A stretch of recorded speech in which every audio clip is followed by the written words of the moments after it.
his type of play style, if you've ever watched him play in a CPT, like there are moments where he can excel at a 2 out of 3, but that is against players in like the pool phase. When it comes to like winners finals, losers finals, etc., he does tend to get the better of the other person, or at least for the adaptation for the long set. We've seen him do that over in like some of the Topanga leagues primarily, right? So it really depends on like the opponent, obviously, but I think Kobeon's much more dangerous in a long set compared to everybody else on the team. I agree. Character kind of lends to that too as well. Data gathering for Geef, but to start things off, it's going to be Otani. Now I thought it was going to be Mochi Otani, KB for the anchor, and then Seiya to end things out. Kind of wild. I don't know if mini Kim players really like this matchup. You know, the fireballs are a pain in the butt. Ryu's specials are so good around the ranges where you want to play like heavy kick, stand medium kick, and things like that. His donkey kick, his forward fierce, you know, his command normals as well are really good. So I don't know, but I guess you don't want to spin Akuma up here because we've talked about the damage that can be dumped out from Ryu. On the other hand of things, if Ryu touches you, you melt.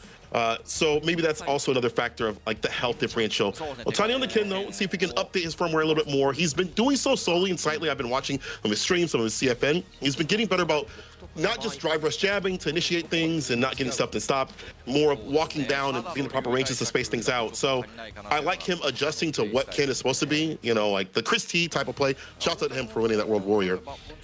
But we'll see how it works out against Kosa, his Ryu, who has been pretty dang strong. Not a lot of Ryu players have gotten to where Kosa has gotten in terms of the timing. He only spent, what, CEOs when his first tournament with Ryu came through, and then after that, he's been playing this character primarily. But within that short amount of time, it feels like he's really grinded out and found what he needs to have with this character.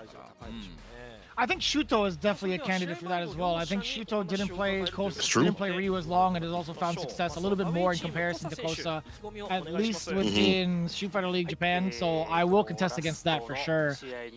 In regards to like the kind of things that kind of stops Ken from running their game, either Ryu or Akuma are going to have like pretty good tools to stop some of the Jinrais that Otani can lead for. I mean, there are moments where you would do any sort of like EXDP, any sort of like five framer to squeeze in between the gap, right? So long as they don't do like fierce to heavy Jinrai, etc. But yeah, I mean, having a Shoto go up against a Ken, I feel like is just fine.